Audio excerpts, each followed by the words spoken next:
Yo, what is up, ladies and gentlemen? It is your boy, the franchise player, Double B Bad Blood, joined by the man that sins on Sunday, your boy, Sunday Sinner. Welcome to a special edition of the Roundtable Pro Wrestling Podcast. Today, we are talking about AEW, and we're talking about Collision. Man, this is going to be crazy. Me and Sinner, we sat down, we talked about it. We want to go over the roster and talk to you guys about how it could possibly this brand split can possibly actually happen. What do you think about that, Senator? Well, I just want to point out, first of all, I'm the only one pretty enough to be on this stream. So it was a losing battle for Bad Blood, so he had to just turn his camera off. Yeah, we're figuring it out, ladies and gentlemen. We're figuring this shit out. Hey, we moved on to a bigger and better service over here. Shit, right now it's not so better. Well, give it time. So yeah, Collision's coming up. I mean, it's going to be interesting because they have a stacked roster, and they can. I don't know how I feel about a brand split, simply because that seems like a very WWE thing.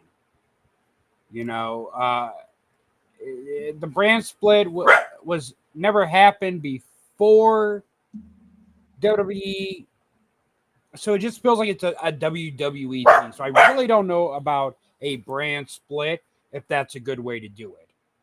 Man, okay, so I totally understand what you're saying. I get it. I totally understand about the whole brand split thing as being a rip-off of what the WWE is doing and all this other bullshit. I'm not even going to say it's a rip-off. I just feel like Tony Khan needs to put his brain, the brains around him together and come up with something unique and original to make these shows different without just being like, oh, it's a brand split. Especially since we just had a draft in WWE. Now it's just like, oh, it makes AEW look second rate.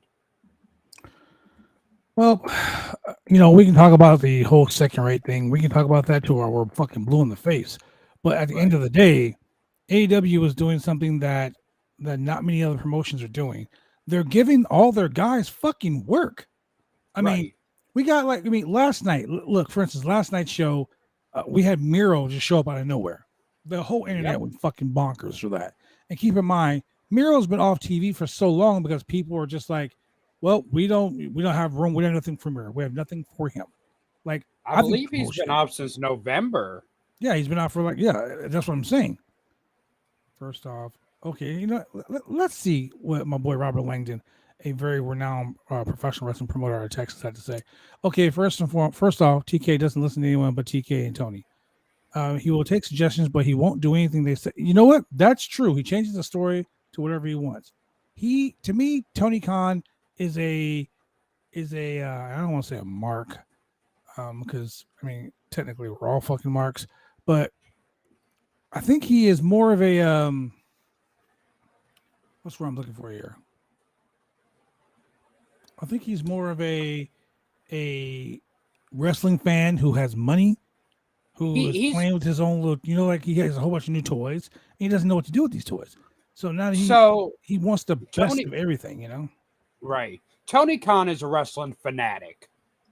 I mean, he grew up on the original ECW. I mean, he was a tape trader. I know that.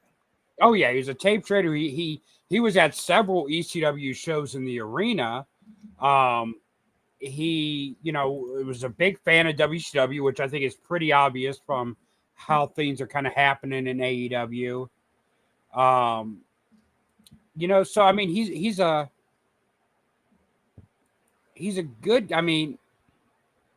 Tony Khan might take the prize for worst booker of the year. Oh, wow. I mean, Tony Khan, his heart's in the right place. He just he isn't allowing people to step up and help him where he needs help. And that is, I think, a fair criticism. I mean, Tony Khan gets a lot of, bad faith criticism to people that just don't like AEW because they're so trained to just be WWE fans. So they look at Tony Khan as the enemy. But that is a valid criticism when people say he has great minds around him that he won't listen to. Why did my face just get so big? I know, right? Okay, so I partially agree with that. I partially agree with that because now Tony Khan has a good guy. He's kind of a wrestling narcissist, but in a good way. Yeah, okay, I get that, Robert. That's a valid point. Um, but I do think that that with Will Washington, formerly of Rhapsody, formerly of Sean Ross Sapp over at Fightful. Well, Will Robinson's a fucking phenomenal guy who knows a lot about wrestling. And the guy remembers shit from he remembers every storyline there is. So he's one of those guys that Tony Khan has brought on to be like a director of wrestling operations or something like that. Mm-hmm. And I believe that like Tony brought him on to help him with his booking because see, Tony can't do it all by himself. And that's the problem. So as a booker myself, I had a problem doing that. Like I was like I had to be and I'd have my hand in everyone's fucking cookie dish. You know what I mean? Like I had to have control of everything that was going on. And when you do that, you lose sight of what you really need. It becomes it becomes a what I want as opposed to what's putting asses in the seats. You know what I'm saying? Right. So when you have people around you that you can trust that have the same mindset that they want to put a show on to make money. They want to put a show on that's going to be what's what I'm looking for here? Substantial financially. You know, they want to put on a very good show. And they want to put on something that people are going to watch on TV. I mean, there's like a rumor right now that at the Upfronts coming up next week that they're going to get Warner Brothers is going to offer them $1 million fucking dollars. I mean, $1 billion over 4 years. Think about that. 5 years. I think it's 5 years. Think about that. Every pay-per-view that AEW does will be now HBO Max. Yeah. So instead of paying $69.99 or whatever fuck the prices are going to jump up to now with Endeavor and the WWE, just imagine, like, man, I got HBO Max. I can watch every fucking AEW pay-per-view there is. And here's the good thing about that. I mean, AEW does pay-per-views every 4 months. Mm-hmm. They do them quarterly. So, I mean, you don't even have to subscribe to HBO Max every month. You can subscribe 4 months out the year and catch all the AEW pay-per-views. Tony should play the heel and screw CM Punk. Yeah, Tony needs to stay off camera. Tony needs to stay behind. But I'm going to say this. We talked about this on the podcast, and I'm going to say about this.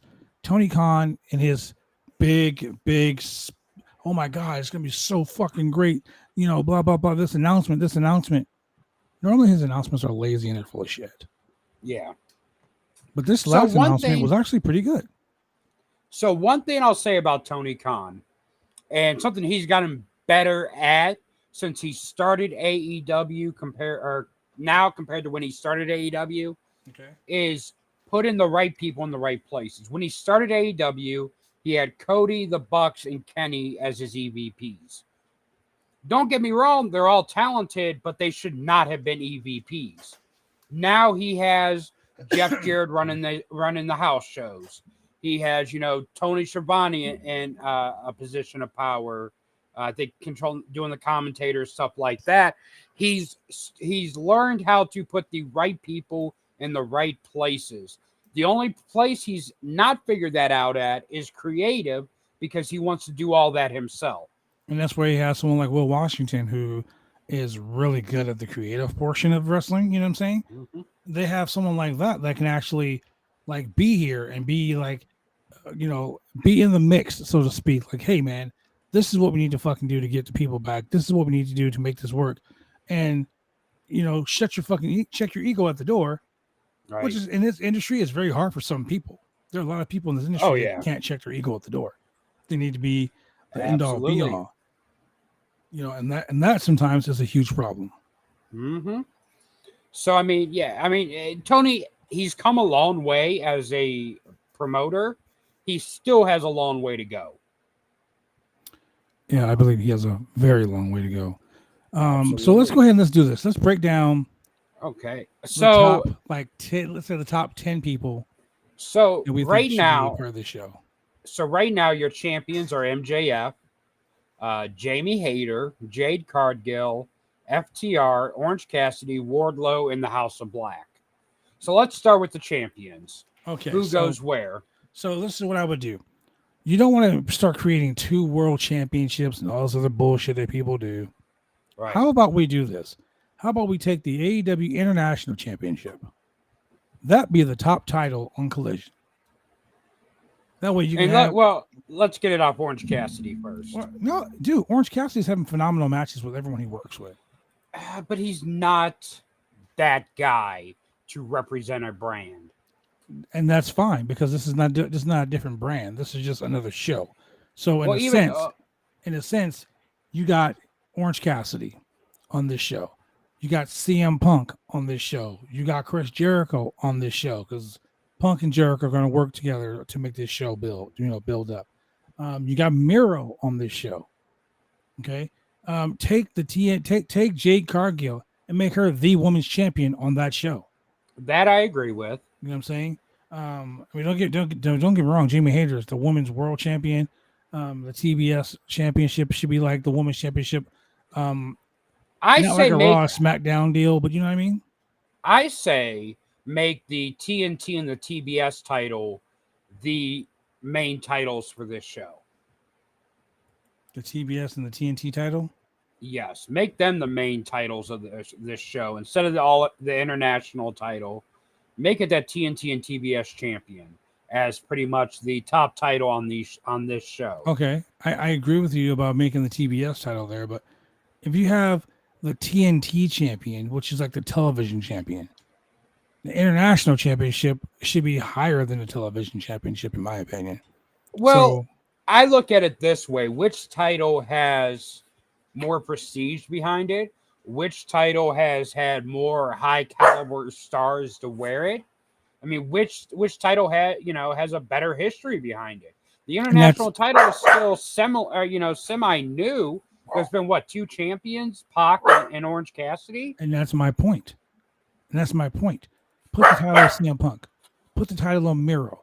Put the title on someone and make them the figurehead of that Saturday show. Then it brings prestige to that title. Yeah, get it off Orange Cassidy. I said at the beginning, like this world championship that WWE has, right? No lineage whatsoever. They're trying to create a lineage by saying, "Oh, it's like Ric Flair's world championship and this and that." Bullshit. It's the fucking consolation prize because you built a guy who you don't want to put anyone over on. But here's the thing: if you remember when they originally brought the world heavyweight title back in 2002. That's what it was brought back for, because the champion was Brock, and they didn't want to put anyone over Brock, so they gave that title to Triple H. So it's really no different than that. So they gave the title to Triple H, and they made Triple H like the guy on SmackDown, right? He was the guy to build the championship. On Raw. I'm sorry. He was the guy. It's always Raw. He was the guy to build the championship on Raw, right? So I agree with that. I totally 1,000% agree with that. AEW should focus on getting Drew McIntyre. That will give their entire show more stability. Drew's contract. I think it came out. Drew's contract isn't up until next year. Yeah. So regardless if it's up or not, you can't. Drew McIntyre is not the fucking end all be all to build a promotion around. No, AEW has more than enough talent. They don't need Drew McIntyre. Give the title to someone like Miro. Give it to CM Punk. Let CM Punk have a feud with Miro. Let CM Punk have a feud with Jericho. Him and Jericho trade that title a couple times. That international championship will be just like the world title. And then you have like Thunder Rosa. Thunder Rosa comes back. She challenges for the TBS. She's the one that beats fucking Jade Cargill. You know what I mean? Like, that would be a shock. Right. But they showed her last night for a reason. They showed Miro for a reason. Tony Khan came out and said, I have this big announcement I'm going to make next week. Yeah, he's going to make that big announcement next week because he's going to make that announcement after the fucking upfronts. Did Andrade come back as well? No, but Andrade's been posting shit on Twitter. Like, I'm coming back. He posted something a couple weeks ago, him working out with Jose the assistant. And during the video, he's working out, his phone rings and he looks down and it says TK. And he doesn't answer it, so the video goes black when he goes to reach for it. So let's scroll through here. Let's look at the guys that have not had a match in 2023. Okay. So let me go through here. Andrade, of course. Let's see who else we got here. Last time we saw Miro was at fucking last year's yeah. Double or Nothing. Yeah, so Miro hasn't had any matches this year. CM Punk obviously hasn't had any matches this year. There's a couple of them. Who else did we have here? I'm just scrolling through the roster, looking at their results for the year. So yeah, so those I think those are the throw. Kyle O'Reilly, He's gone. who I think from is AEW. injured. Luchasaurus hasn't had a match this year. Yeah, and he just came back. Right. Christian Cage. Mark Quinn hasn't had a match. I think he's out injured. He's out injured. -1 hasn't had a match this year. Who gives a fuck? Wait, Pac has only had one match this year? Yeah. Wow. The match where they lost the World 6-man titles. Oh, wow. Paul White hasn't had a match. Let's see. Roderick Strong. Fuego del Sol. Santana hasn't had a match. Santana has gone from AEW. Is he gone? He's still on the roster. He's on the roster? Oh. Yeah. Okay. But I think, isn't he injured or is it the other one? I know he's injured too. Okay. No, Ortiz. Ortiz is the one that's injured. Yeah, no, it is Santana. No. It is Santana. Yeah, it is Santana. Yep, because Ortiz is the one that got his head shaved. Mm-hmm. Scorpio Sky hasn't had a match this year. True. Sting hasn't had a match this year. Well, Trench has not had a match this year. How Trench dare has not had a you? match in his whole life. So what the fuck does that matter? I'm surprised he hasn't had a match in his whole life, and he's still better than his tag team partner. I'm surprised you even knew who Trench was. Yeah, I know exactly who that doucheburger is. Fuego del Sol should be a champion, some Ultimate Hater said. On the women's side, Abaddon hasn't had a match this year. Madison Rayne. Chris Statlander hasn't had a match this year. Mm-hmm. Layla Hirsch, Paige Van Zant, Penelope Ford, Rebel, not Reba, Rebel. Serena Deeb hasn't had a match this year. Thunder Rosa hasn't had a match this year. There's a lot of women that they have not had matches this year. So yeah, so women's roster. So between the men and women's roster, Hater has a point. Hater has a big point here, bro, and it makes a lot of sense. Oh wow, it makes sense though. Look at it. Yeah, we are in May, and there's a lot of names that haven't had a match this year. WWE at least with fire talent they don't use. Yeah, but they'll hang around for a few years before they fire them. Like up until this past Monday, when's the last time you seen a Zero Tower on TV? Yeah, exactly.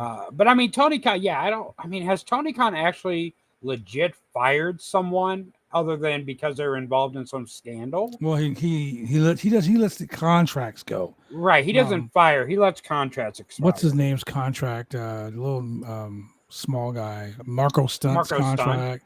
Joey Janela. Apparently, what's her name? Just left. Leva Bates. Oh, yep. And I don't know about Peter. Peter Avalon hasn't had a match this year. None of the wingmen have had matches this year. Well, I think they have on Dark.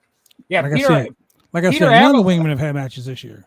Peter Avalon has had 13 matches this year. Peter Avalon's my boy.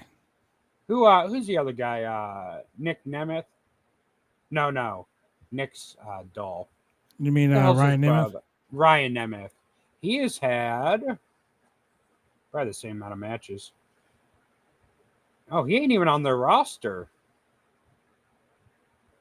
What? Ryan Nemeth ain't even on the roster. He just re-signed the deal. That's crazy. You know who else wasn't on there? Let me see.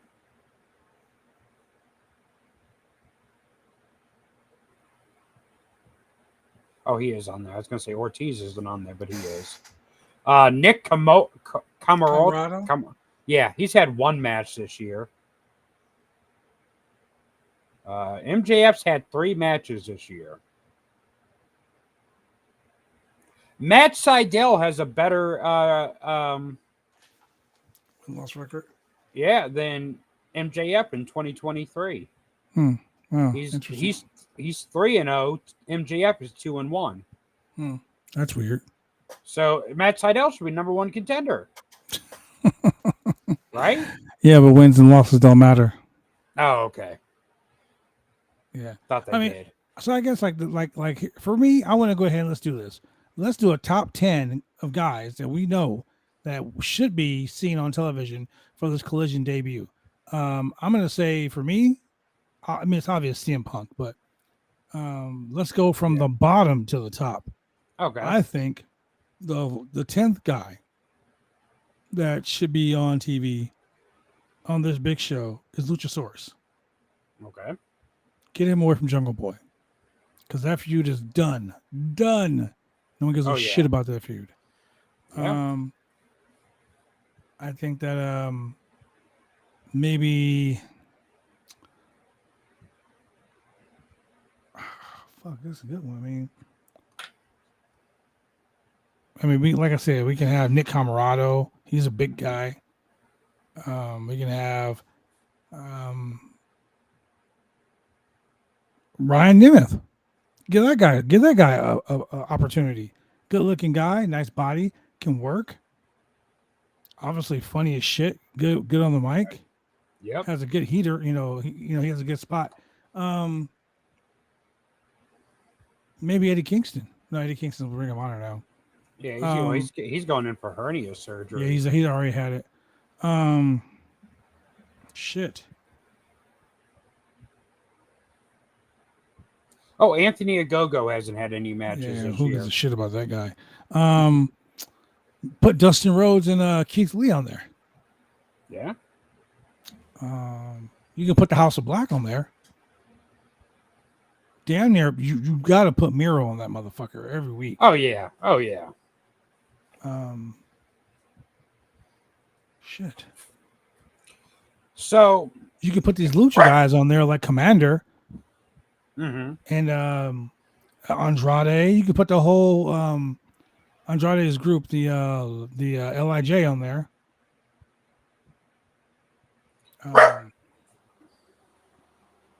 You could put what's his name on there too? Jake Hager. Yeah. I don't know if you can really separate Hager from the Jericho Appreciation Society. I mean, he needs to be because, dude, he's doing nothing. But I mean, he's the honestly, Barry Windham of the Four Horsemen to those guys. But honestly, if Hager was not in Jericho Appreciation Society, would people care about him? If you put him on a show like this, where he can fight guys like CM Punk, he can fight guys like Miro, he can fight guys like Nick Camarado, he can fight guys like Dustin Rhodes, and he can have matches. He can have matches. People will start to care. I don't think so. I mean, they care when he was a world champion. No, they didn't. I mean, with the We the People gimmick, he was over as fuck. He was over because of Dutch Mantel. I don't know, man. I think Jake Hager was over by himself.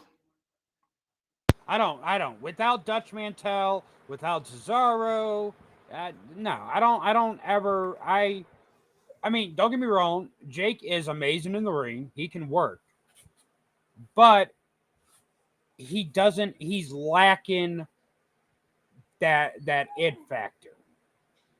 I mean, because after the bell rings, you got to do more to sell a story, sell a feud, become a main event, have a main event program than be good in the ring. Being good in the ring is not going to get you, over as a main event program.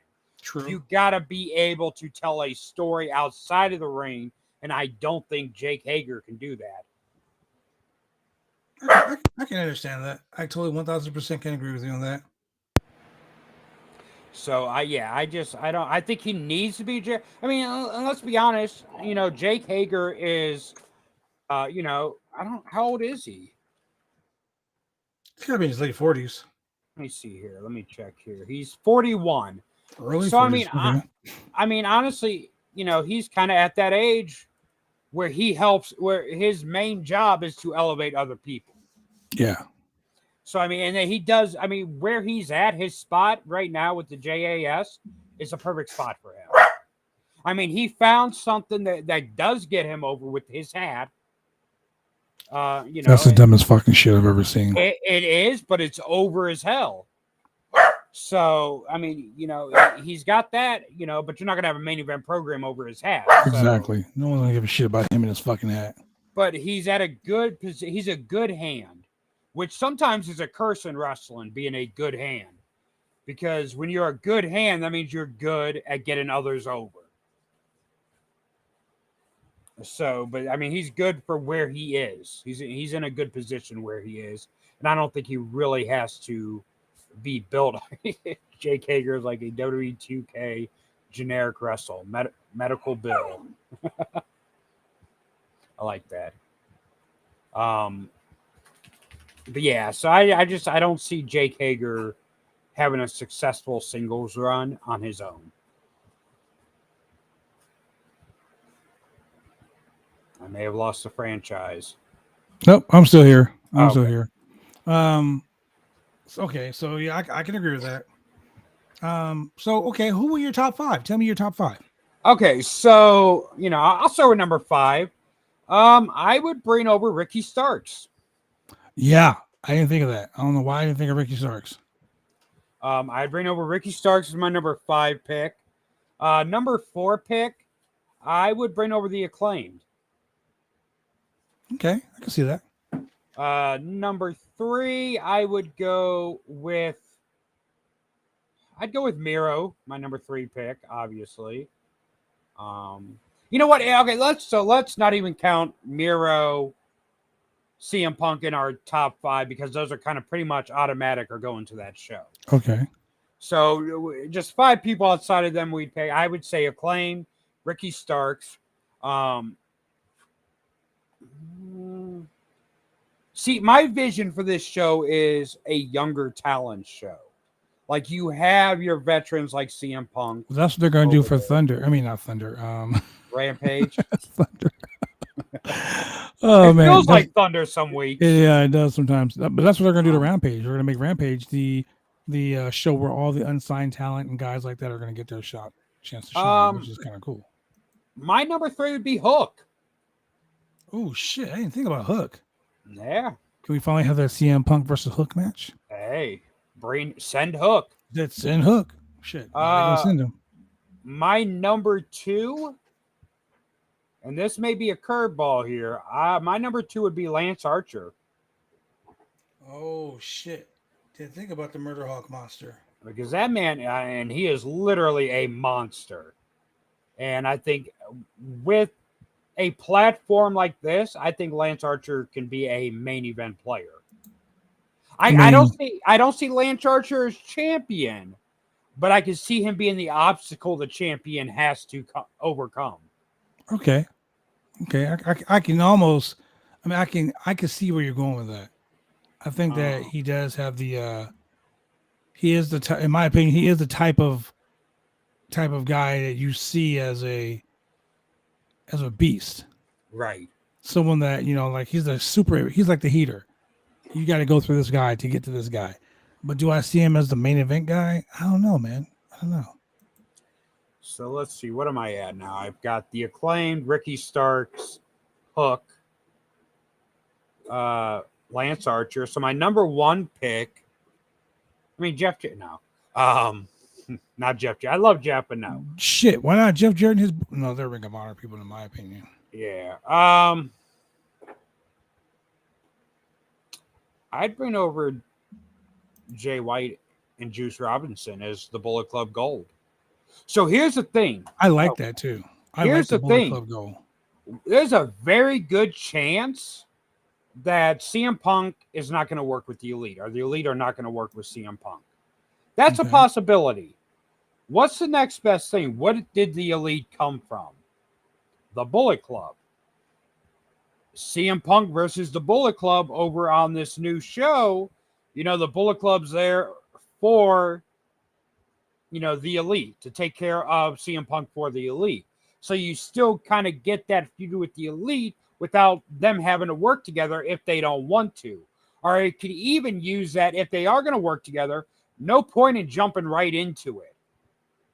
Let him marinate even a little more with CM Punk being back. Let them make shoot comments about each other on the different shows. CM Punk, goes through the Bullet Club with FTR by his side or without him, whatever, however they want to do it. But he overcomes the Bullet Club. Boom, the Elite's right there to ruin his, victory. Well, honestly, I think the best, in my opinion, the best point of action to sell out this fucking Wembley Stadium show will be to have the Elite versus CM Punk and FTR. I agree. The But Elite but but versus um before the Blackpool Combat Club is going to be a pretty good like storyline. that's But probably going to be blood and guts. that has to be blood and guts. Right. So I mean, while they're finishing up that Elite BCC storyline over on the other show, you can start that CM Punk Bullet Club storyline that leads to where it all out. It's going to be the Bullet Club Elite versus CM Punk and whoever in FTR and whoever. Yeah. I mean, they can even do at the All In, Dynamite versus Collision. Well, CM Punk's team versus the Elite's team. I really don't want them to do that because that screams Raw versus SmackDown all day long, and I'm not one of those people that wants to do that stupid shit. So, yeah, it does, but you can do it in a way that doesn't make it seem like that. Like, Collision can be like, oh, hey, CM Punk saying, hey, this is, I picked the talent for this show. These are the guys that I could trust to go out here and put on a great show. Okay. And then, and the Elite being like, whoa, whoa, whoa, you underestimated us. You underestimated this entire Dynamite locker room. We can put our best guys versus your best guys. And so it becomes that CM Punk versus the Elite storyline instead of one show versus the other show. And I get that. I get where you're going with that. I wouldn't have a problem with it, to be honest with you, if it wasn't for the fact that the reason this whole fucking show is coming about is because of whining crybaby bitches not wanting to work together. Like, like I don't understand it. Like, and honestly, if I had a feud with someone and I really had a personal issue with someone and it got leaked out to the fucking world, right, how do we know that they haven't made up already? Right. How do we know if they're not like, fuck, let's work this shit. Let's work these fucking people. Here's my thing. And I guarantee CM Punk would be the one to say, hey, fuck this. Let's go make money. Yes. I feel like it would be the Young Bucks just because I've been around them and I know how they are. I'm related to the Young Bucks. My brother married their fucking sister. I've known the Bucks since they were backyarders in fucking Hesperia. So last week, Matt is the one that's like that. Nick's cool. Matt's a fucking dick. Nick is cool on his own. When Nick gets around Matt, that's when Nick becomes unbearable too. I've never had a problem with Nick at all. I haven't. I've seen Nick be one way in a locker room away from his brother, and when his brother comes in, Nick totally changed. Yeah, that makes sense. I'm not, I mean, Matt is definitely, out of the two, Matt is the one that's, I mean, his first wrestling name was Mr. Instant Replay. That screams fucking ego. Yeah, Matt definitely is full of himself. And Nick's fine on his own. Nick with Matt is he becomes harder to bear than he does by himself. What up, Crazy Ann? But yeah, that'd be my top 5. So who did I say? Ricky Starks, Hook, The Acclaimed. Who else did I say? Oh, Lance Archer. And just like that, I forgot my number 1 pick. What a number 1 pick when I forgot. Oh, the Bullet Club. Bullet Club Elite Gold. All right, yes. So let's go women. Let's do before we get off of here. Let's do the women. Okay. Obviously we have Thunder Rosa who's coming back, and we have Jade Cargill. So we'll just take those two and put them on the shelf real quick. Okay. I would say Chris Statlander, Layla Gray, because she's very good up and coming. Abaddon, because Abaddon's a fucking great gimmick, and she's a crazy ass worker. I would say Chris Statlander and Willow Nightingale. Okay. Solid. Willow is fucking amazing. Give her a push. Give her a shot. Yeah. Let her do her shit. I'm guaranteeing you, she'll blow up. Right. And then of course you got Jay Cargill, you got fucking Thunder Rosa, and you got like the Bunny, and you got Anna JAS, and you got Ty Conti, whatever. So my top 5 women after a performance on Dynamite, I'd take Julia Hart. Oh yes, I don't know why. I think I agree with you about Abaddon. I would take Nyla Rose oh, I forgot about Nyla Rose. because I think Nyla Rose there's so much more AEW could be doing with her. Yeah. I'll leave the Outcasts where they are. They can stay over on Dynamite. So Abaddon, Julia Hart, Nyla Rose, Madison Rain. Yeah, can't forget about Madison. Oh shit. Because I mean, Dynamite's going to have Paige, so that's kind of a veteran they have. Give Madison Rain over to the new show. I'd say Chris Statlander and Red Velvet. Oh shit. You know what we didn't say? Huh? Serena Deeb. You know what? I think she's an ROH though, technically. Oh yeah. But, She hasn't had a match this year on AEW. Yeah, I mean, but you think about it, like with talent like that, you got sitting around. Then you throw like the Bunny in there. You throw, what's her name? Penelope Ford. Penelope Ford. You throw her in there. You throw Mercedes Money in there. Yeah. Can you imagine? Mercedes Monet versus Jade Cargill. Oh yeah. That's a did. And Tony Khan's talking about these big money deals he's got and all this shit going on. Mercedes is no longer the New Japan Women's Champ. She's no longer under contract in New Japan. And you're getting $1 billion fucking dollars. Yo, you can give her the bag she wants. And don't forget about Sky Blue. Oh shit, Sky Blue. Yeah, I would keep her on. I would keep her on Dynamite. Mm-hmm. I would definitely keep her on Dynamite. But yeah, that's pretty good, solid top 10 for both men and women on the roster. Now, who would be your commentators on the new show? I would have Taz. Definitely have Taz. Oh yeah, Taz. I wouldn't put Excalibur on there. No. I wouldn't put Jim Ross on there either. I would put Nigel McGuinness in Excalibur seat. Nigel McGuinness is coming out. Oh, that's another thing. Shit. He just filed a trademark for his wrestling name to be a wrestler. Yes, he did. Forgot about Nigel McGuinness. I think Nigel and Taz would be a good team on. Yeah, but Nigel's coming back to the ring, so we got to exclude him from that. He's listed as a broadcaster on the AEW website. Yeah. Maybe Jeff Jarrett Satnam Singh and fucking Jay Lethal. Sanjay Dutt is a commentary. No, I will leave that. I mean, I will. You know what? You put. Put Mark Henry on commentary. Yeah. At least he won't be like, it's time for the main event bullshit anymore. I would say, assign Kevin Kelly. Yeah. Sign Joey Styles. Joey don't want nothing to do with wrestling. I mean, I know, but shit. Give him a fucking job like that, bro. Right. Man. Joey Styles and Taz was a good team together. Yeah. Hater says, too bad AEW didn't get Trinity Fatu. I came to Collision to make a Collision. Yo, Impact Wrestling has a deal with AEW, so you might see her show up. Right. You never know. That's the one good thing. Okay, so I was really surprised she went to Impact. That's the one good thing about AEW is that Tony Khan will work with everybody.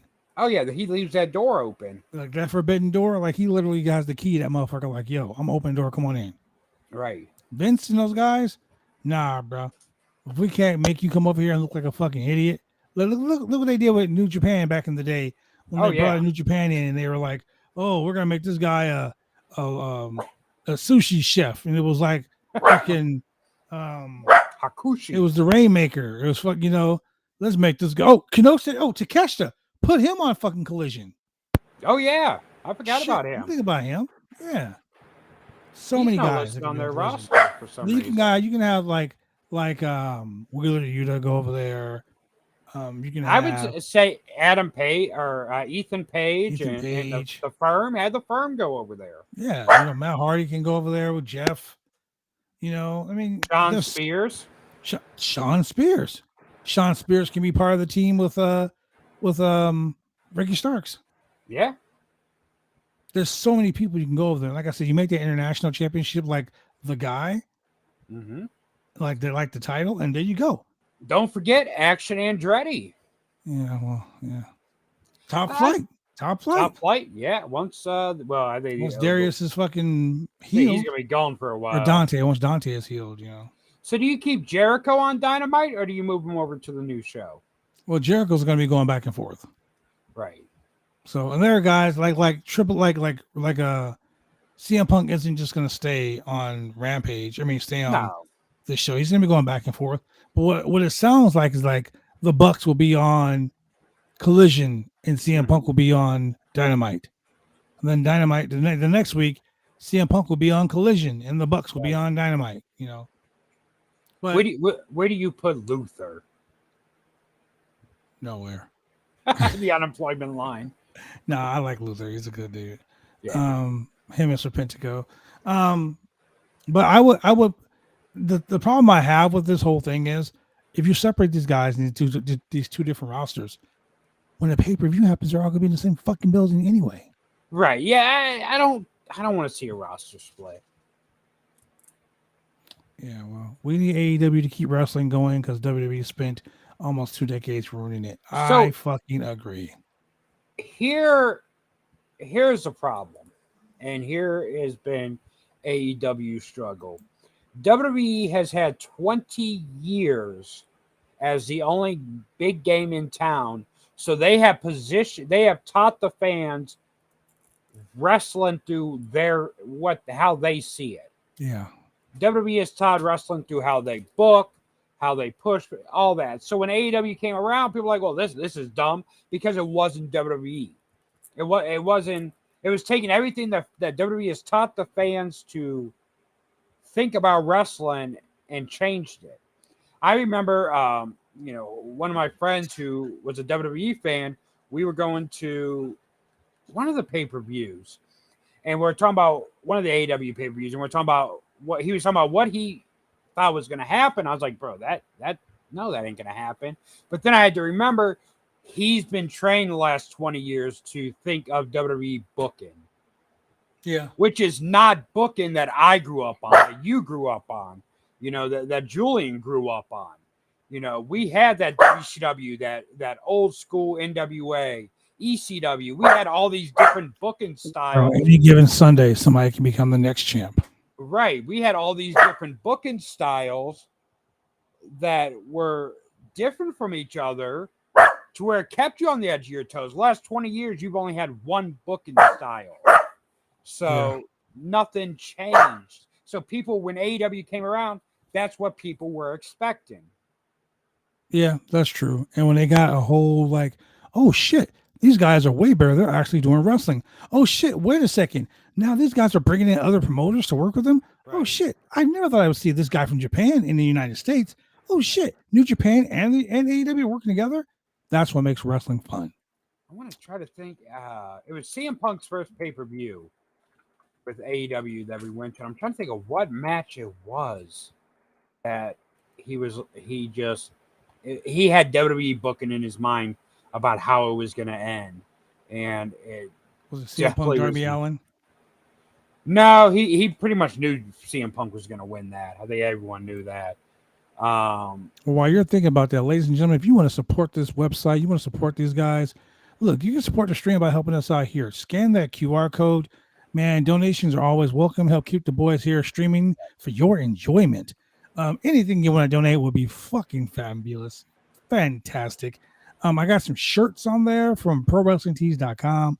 Go ahead and check that out. Scan that QR code. Help your boys out. Just, go give it a shot. Give it a shot. You never know what you might like there. Give it a shot, people.